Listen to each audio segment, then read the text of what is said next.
विराजमान उस सर्वोच्च सत्ता को मेरा शत शत प्रणाम, वंदन और नमन। हम प्रभु की वाणी में प्रभु के मुख से सुन रहे थे उन 6 प्रश्नों के उत्तर जो प्रभु ने अर्जुन को दिए, और अर्जुन ने भी परिप्रश्नेन सेवया वाली पूरी तरह चरितार्थ करते हुए कहा कि ये मेरे प्रश्न हैं प्रभु, पहले मुझे इनको बताओ फिर चलो।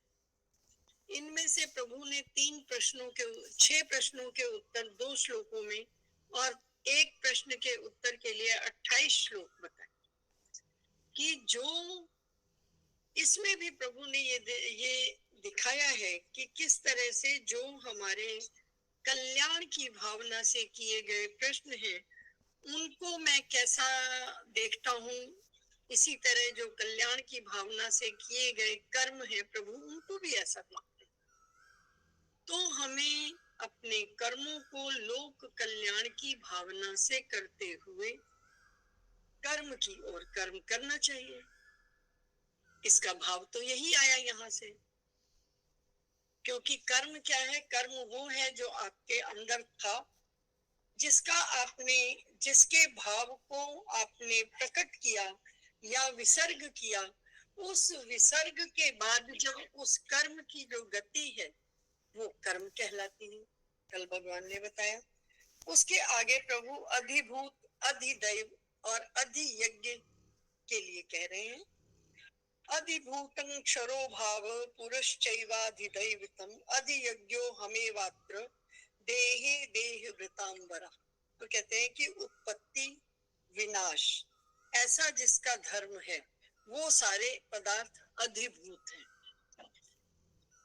देखो, अभी हम लोग दो तत्वों की बात कर रहे थे, एक क्षर एक अक्षर। तो अक्षर के लिए प्रभु ने बताया कि अक्षरम ब्रह्म परमम, कि अक्षर वो परम ब्रह्म है। अक्षर और परम क्या है? ब्रह्म। तो जो क्षर है, अगर कुछ अक्षर है इसका मतलब कुछ क्षर भी है, जिसकी और क्षर की अगर हम परिभाषा लें तो हम कहते हैं जिसकी उत्पत्ति विस्तार और लय हो जाए वो क्षर है। अर्थात अगर हम अपने ही कल वाले उदाहरण पर चलें तो हम ब्रह्म के लिए कहते हैं कि ना वो जन्मा है क्योंकि वो अजन्मा है, वो उसको में कोई बदलाव नहीं है क्योंकि वो बना नहीं है, वो जैसा है वैसा ही है। त्रिगुणातीत, कालातीत, निर्गुण, निराकार, अव्यय, सारे विशेषण उनके साथ लगते हैं, लेकिन कोई भी विशेषण उन्हें ये नहीं कहता वो ऐसा है। हर विशेषण ये कहता है वो ऐसा नहीं, ना इति ना इति। तो कुछ जिस सत्ता को हम बताते हुए हर चीज न में कहते हैं, इसका अर्थ है हम उसको जानते नहीं, हम उसको जान सकते नहीं, उस तक हमारी पहुंच नहीं। जिस पाले में हम हैं, जिस तरफ हम खड़े हैं वहां अक्षर है। हर चीज हम बोते हैं वो बढ़ती है, हम उसको काट डालते हैं, या वो चीज बनाई जाती है यानी उसका जन्म होता है, वो बढ़ता है और मृत्यु को प्राप्त होता है, या कहीं वो पैदा होता है, उद्भूत है, उसकी स्थिति है, सर्ग है, फिर लय भी हो जाता है।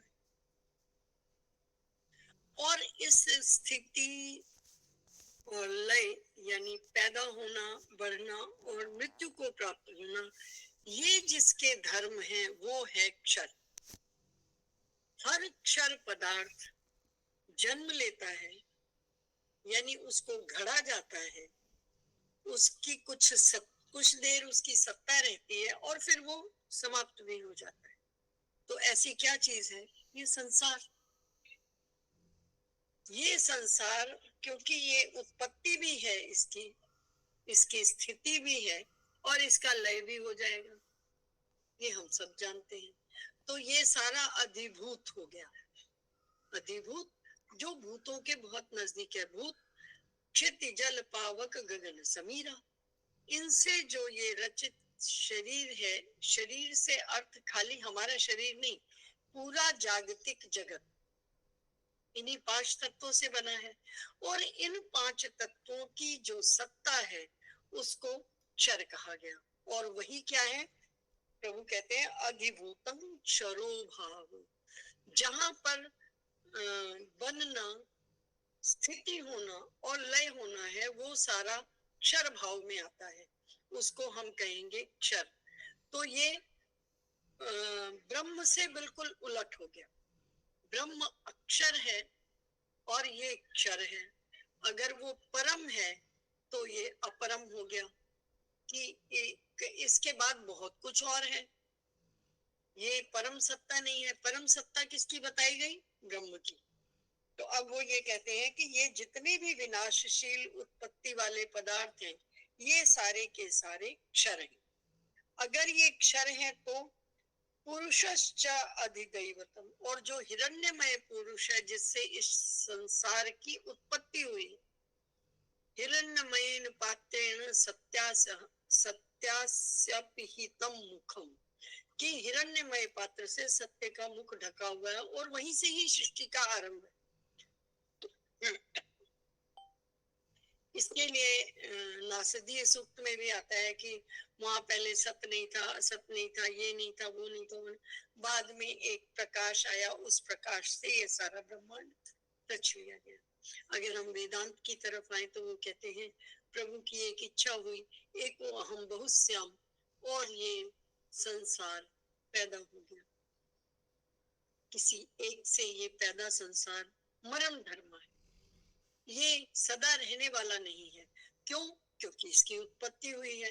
अब इसी बात को थोड़ा सा आगे चले तो हम सोने की बात करते हैं।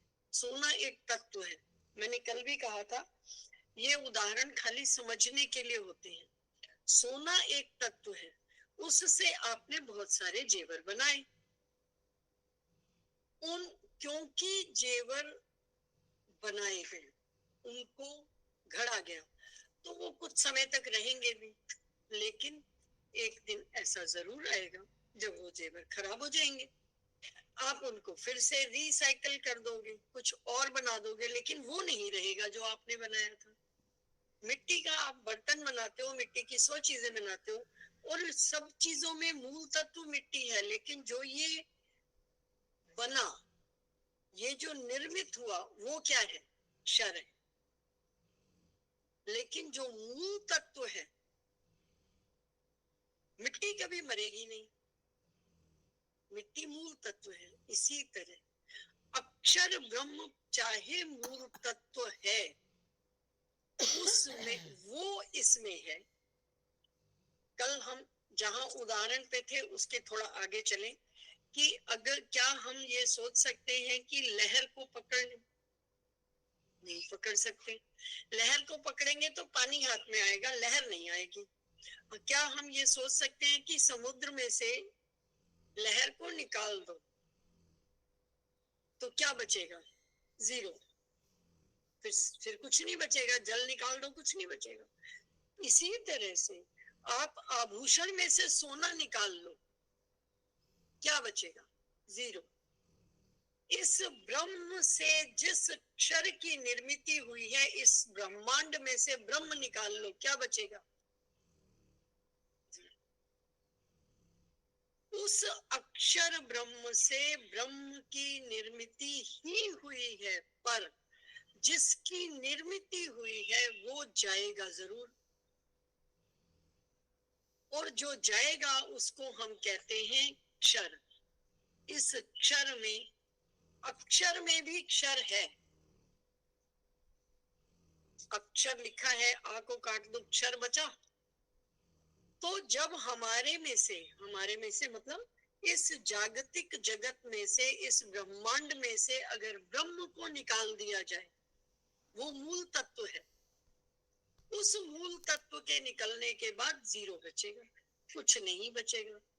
और इसको अगर हम छोटा करते करते करते करते करते एक शरीर तक आ जाएं, इस शरीर से जब चित्त निकल जाएगा, वो आत्मा चली जाएगी, तो ये शरीर भी जीरो हो जाएगा।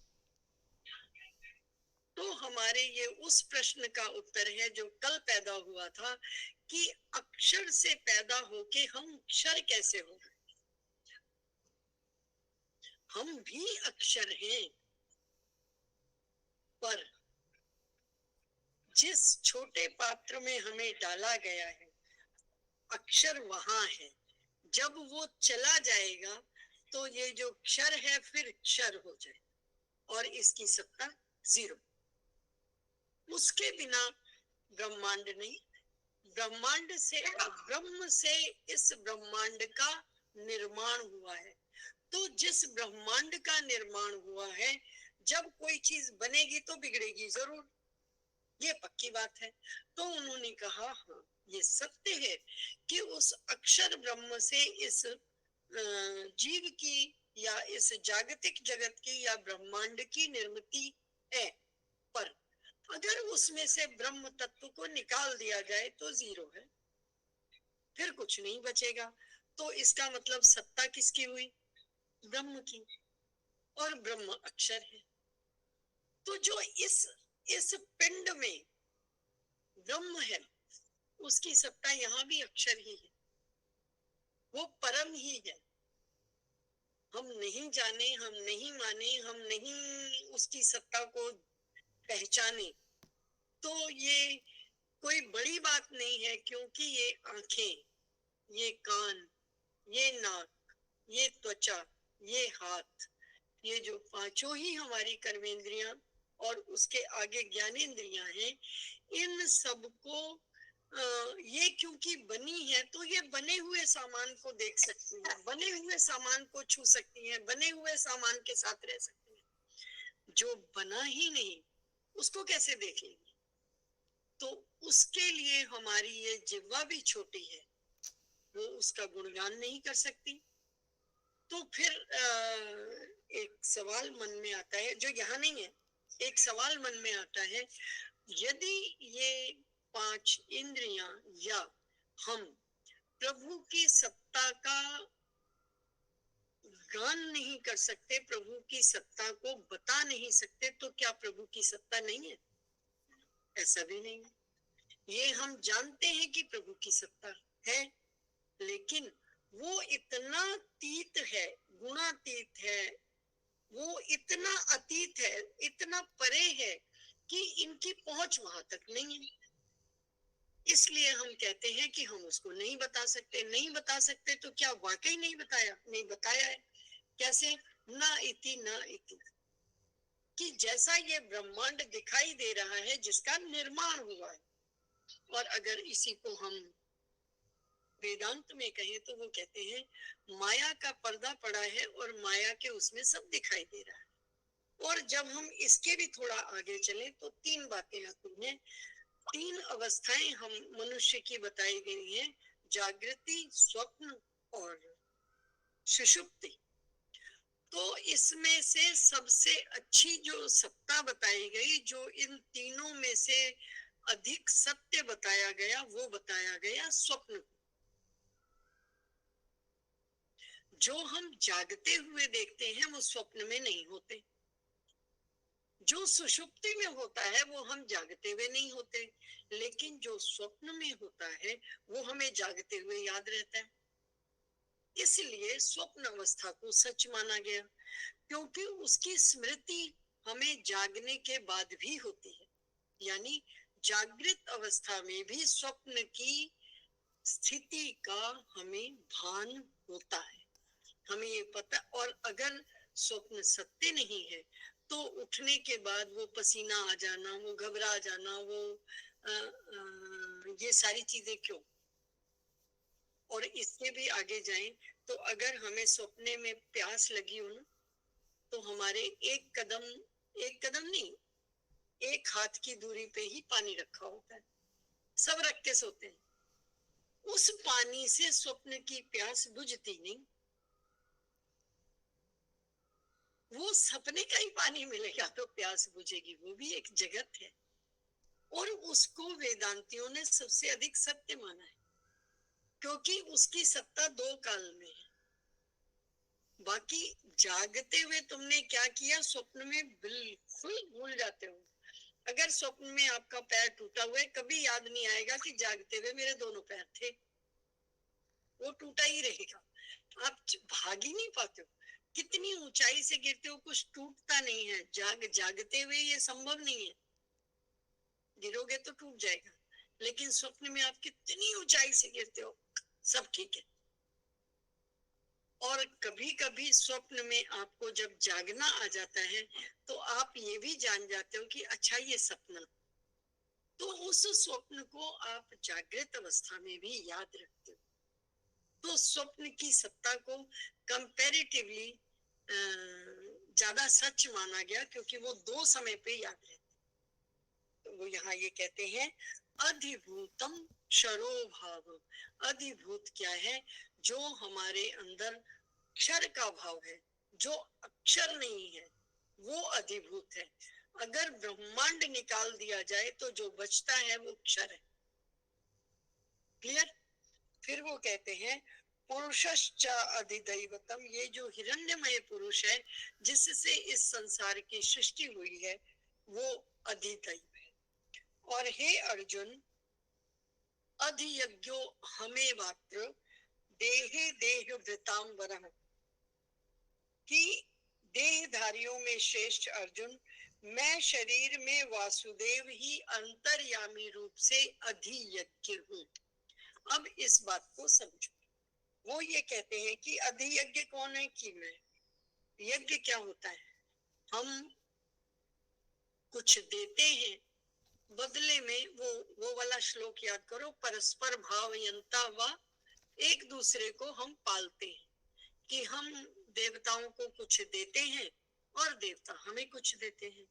उससे थोड़ा सा आगे जाएं तो ये जो इंद्रियां हैं, हमारे हाथ पांव नाक कान, ये जितनी इंद्रियां हैं, क्या ये खाली अपने लिए काम करती हैं? इनके भी तो देवता हैं। आंख का देवता कौन है, सूर्य।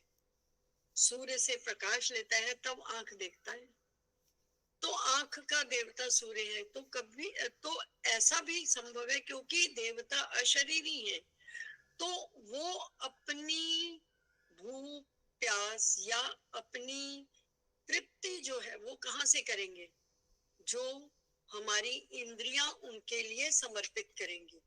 तो एक कहा जाता है कि कभी कभी हमारी इच्छा नहीं, हमारे देवताओं की इच्छा होती है, तब वो काम होता है। कई बार हम कहते हैं नहीं नहीं नहीं नहीं, ये इसकी इच्छा नहीं है, किसी और की है, चलो इसको खिला दो। तो ये किसी और की इच्छा, ये हमारे इंद्रिय के, जिस इंद्रिय के अधिष्ठात्र देव की वो इच्छा हो, ये उसके कारण भी कार्य होते हैं। हम उनको यज्ञ करते हैं, वो हमें बादल देते हैं, और इस तरह से सृष्टि का एक क्रम है कि वो भी प्रसन्न रहते हैं और हम भी प्रसन्न रहते हैं। तो जो ये वाली स्थिति है, उस स्थिति के लिए कहा कि इसमें जो अधियज्ञ है वो मैं हूं। ये जो आहुति वाली बात है, ये जो कुछ देने और लेने का जो भाव है, वो कहते हैं, प्रभु कह रहे हैं मैं स्वयं। प्रभु कैसे नहीं है, प्रभु तो अक्षर में भी तो अक्षर है ना, वो जो भाव है वो प्रभु का है। और उस प्रभु, वो प्रभु जब ये कहते हैं अहमेवात्र एव अत्र, जो कहा मैं ही यहाँ हूं, इसका अर्थ है कि संपूर्ण जागतिक जगत प्रभुमय है। प्रभु नहीं है तो वो चीज भी नहीं है, फिर तो जीरो है, और जीरो कुछ है नहीं। सब दिखता है, सब चलता है, सब बोलता है, सब खाता है, सब सत्ता है। अगर सब कुछ है तो वो प्रभु के कारण है। तो प्रभु की सत्ता को सब जगह बताया गया है, और ये कहा गया प्रभु चाहे क्षर है या अक्षर है, लेकिन वो क्षर भी स्वयं से नहीं है। अगर इसमें से अक्षर निकल जाए तो क्षर की सत्ता 0 है, लेकिन अगर क्षर की सत्ता है तो वो क्यों है? क्योंकि अक्षर वहां है, क्योंकि वहां परमात्मा है, इसलिए ये सारा जागतिक जगत है। तो ये जितने भी तत्व हैं, उन सब तत्वों में प्रभु का स्वयं का निवास। ये अब प्रभु ने बिल्कुल क्लियर किया कि उसमें अधियज्ञ भी कौन है? मैं खुद हूँ। और इसी बात को प्रभु ने बताया है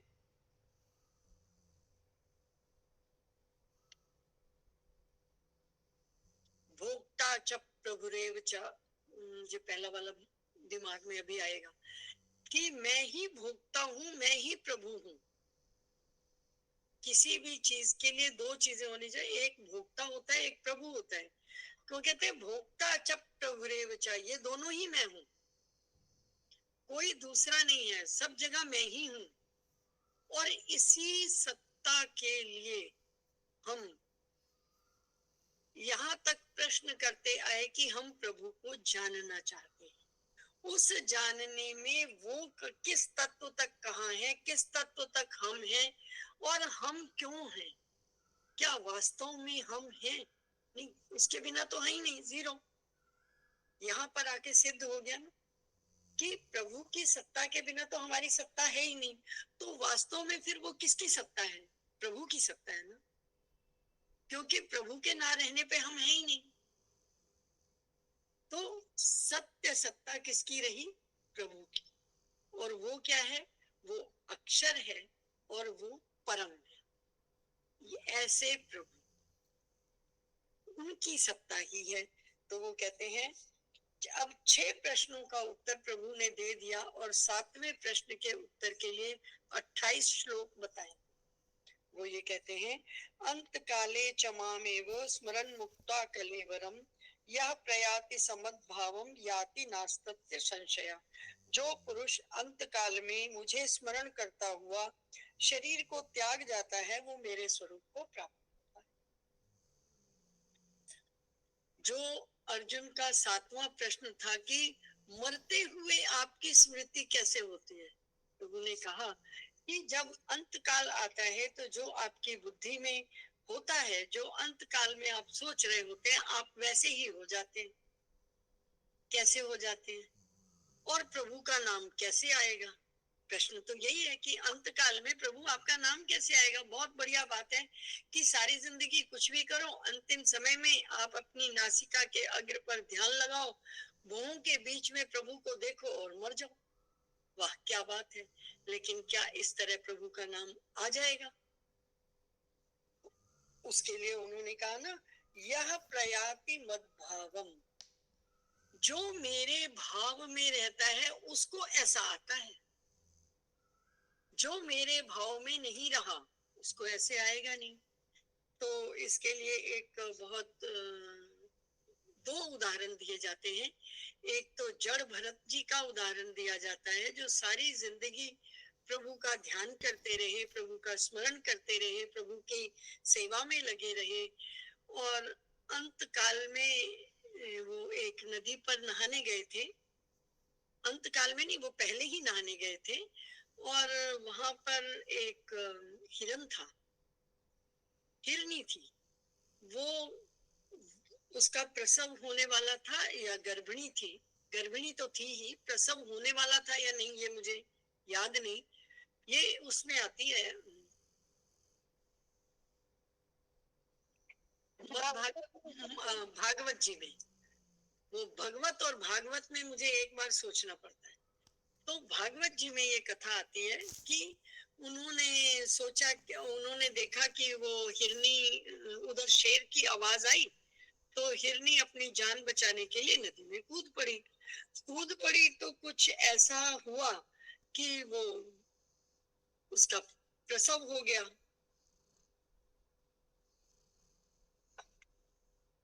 प्रसव हो गया तो हिरनी मर गई।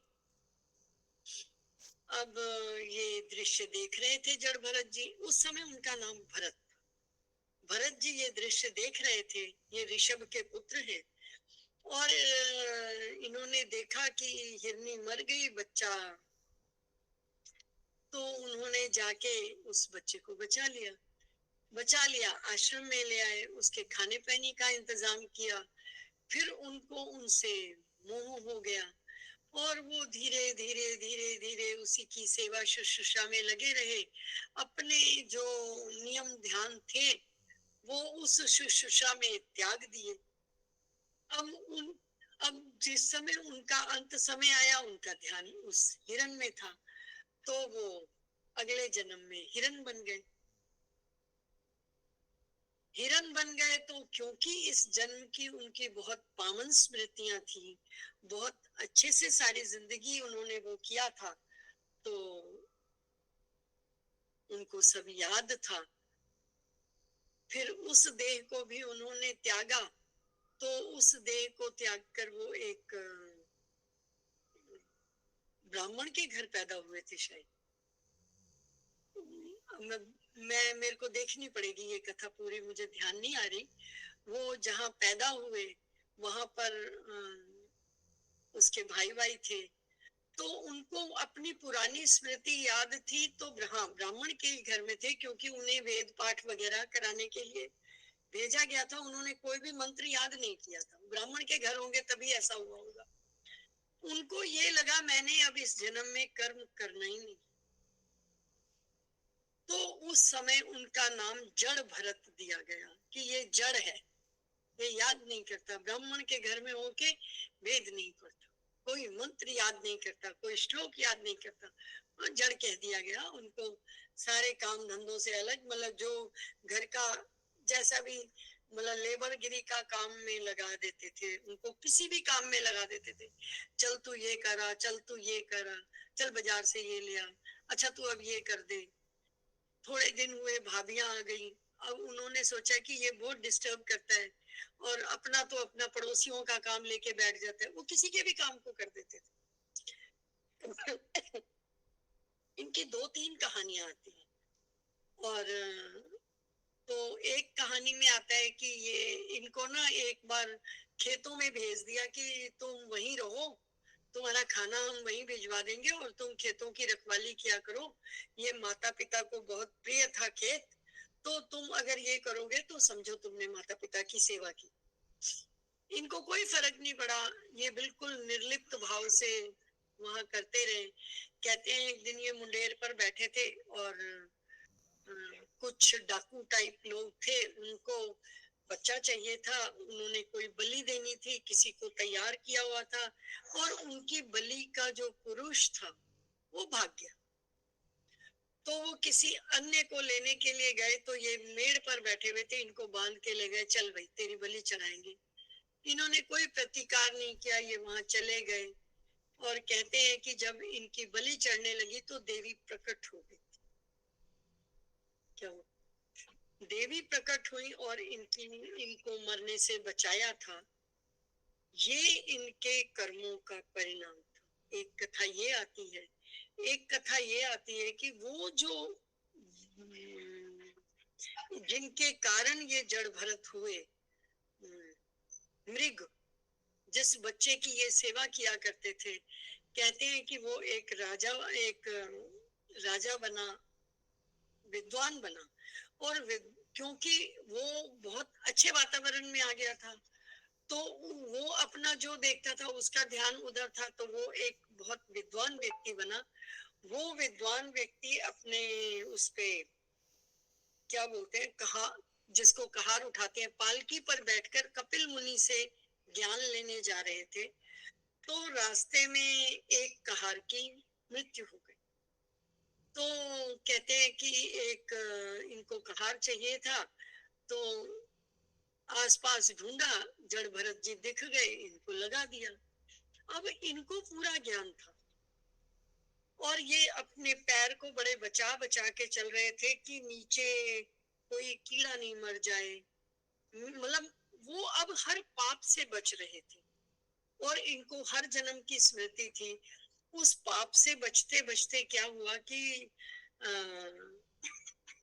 वो अब जो अंदर व्यक्ति बैठे थे, उनको हिचकोले लग रहे थे, तो उन्होंने कहा ये क्या है, तुम ठीक से क्यों नहीं चला रहे हो। उन्होंने कहा प्रभु बात ये है कि हम 3 तो कहार हैं, लेकिन एक जिस व्यक्ति को हम लाए हैं कहारगिरी करने के लिए, वो व्यक्ति कहार नहीं है और उसके पैर बराबर नहीं पड़ रहे, लिहाजा आपको झटके लग रहे हैं। पालकी रोक दी गई। रोकी गई तो उन्होंने कहा कि ऐसे कैसे चल रहे हो। तो उन्होंने कहा आप मुझे दंड दे दो। क्या तुम्हें दंड से डर नहीं लगता। तो बोले तुम मुझे दंड नहीं दे सकते, तुम मेरी आत्मा को दंड नहीं दे सकते, और मैं शरीर नहीं हूं, शरीर में हूं नहीं, आत्मा को तुम दंड नहीं दे सकते, दे दो। अब इतना सुनना हुआ, उस मृग की स्मृति आई कि भाई कहीं कपिल मुनि यही तो नहीं। वो तो उनके चरणों में लौट गए और उनको कहा कि भाई आप वही कपिल मुनि तो नहीं हो जिनसे मैं ज्ञान पाने जा रहा हूँ। तो कहा नहीं नहीं नहीं नहीं, नहीं मैं कोई नहीं हूँ।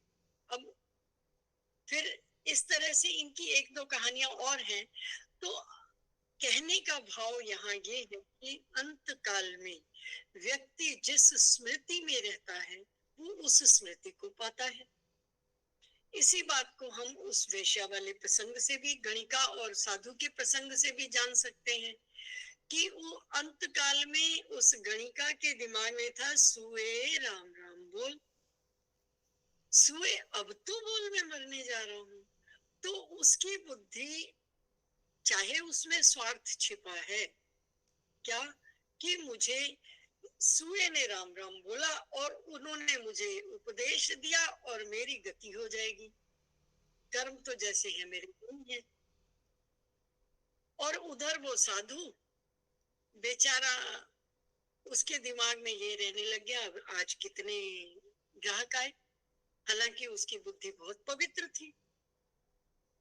तो गणिका मरी, स्वर्ग गई, साधु मरा, वो अच्छी योनि में प्राप्त हुआ क्योंकि उसके कर्म अच्छे थे और अंत तक भी उसकी बुद्धि भ्रष्ट नहीं थी, पर वो योग भ्रष्ट था।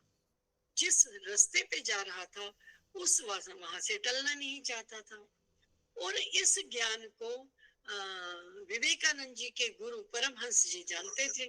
उन्होंने अपने कैंसर का इलाज नहीं किया, बोले ना, कहीं से बुद्धि हटा के यहाँ लगानी पड़ेगी, वहां से नहीं हटानी, इसका इलाज नहीं करना। विवेकानंद जी ने कहा था आप 2 मिनट ध्यान कर लो, आपका ये रोग ठीक हो जाएगा। तो उन्होंने कहा हाँ बिल्कुल ठीक हो जाएगा, मैं जानता हूँ, लेकिन उस बुद्धि को ध्यान में सकाम लगाने के लिए मुझे कहीं से हटानी पड़ेगी और मैं हटाना नहीं चाहता हूं, इसलिए मैं यही ठीक हूं। ये शरीर का धर्म है, ये जो आया है रोग शरीर के साथ जाएगा, पर जहां मेरी आत्मा है, जहां मेरा चित्त है, जो एक निष्ठ बुद्धि है, जो एकाग्रता है, मैं उसे समाप्त नहीं करूंगा, तो वो उस रोग के साथ रहे। तो भाव वही है कि अंत काल में आप में कैसे लगा जाए। तो वो कहते हैं कि यो मद भावम समद भाव, जो मेरे भाव में रहता है वही तो अंत काल में मेरे भाव तक पहुंचेगा।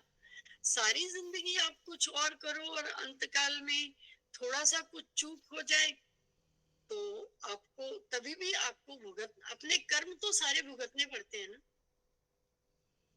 अगर आपने मृगी में, मृग छोने में अपना चित्त लगाया तो अंत में आप मृग बने। वो ठीक है कि आपका वो सारे कर्म बहुत बढ़िया, और एक कर्म खराब था तो आपको अपनी स्मृति भी थी, उसके बिना उसको आश्रय लेकर, उसको आधार बनाकर आपने अपने अगला जन्म ठीक कर लिया या अपनी मुक्ति कर ली। लेकिन उस मुक्ति तक पाने के लिए सारी जिंदगी उन्होंने लगाई थी, सारा जीवन दिया था उस भाव को। जो जिस भाव में अंतकाल में होता है वो उस भाव को पाता है, प्रभु यहाँ ये कहना चाहते हैं, श्री कृष्ण गोविंद हरे मुरारे,